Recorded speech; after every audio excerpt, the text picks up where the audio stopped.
பெரிய காட்டு பாளையத்தில் இயங்கி வரும் த பிஎஸ்பிபி மில்லினியம் பள்ளியில் ரசனரங்கம் 12 த ஜேர்னி மேட்டர்ஸ் என்ற தலைப்பில் 12வது ஆண்டு விழா கலை நிகழ்ச்சிகள் நடைபெற்றது.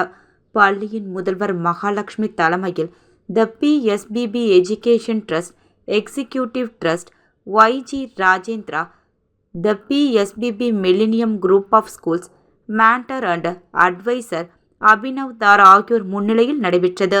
சிறப்பு விருந்தினர்களாக நியூட்ரலைஸ்ட் பாப்பரேட் and author doctor R. Bhanumathi, PSBB LLA Bangalore principal Mahalakshmi Kumar ஆகியோர் கலந்து கொண்டு பல்வேறு தலைப்புகளில் அமைந்த மாணவர்களின் கலை நிகழ்ச்சிகளை கண்டு ரசித்து பாராட்டி பேசினர். மாணவர்களும் பெற்றோர்களும் திரளாக கலந்து கொண்டு சிறப்பித்தனர். விழா ஏற்பாடுகளை பள்ளி ஆசிரியர்கள் மற்றும் பணியாளர்களும் சிறப்பாக செய்திருந்தனர்.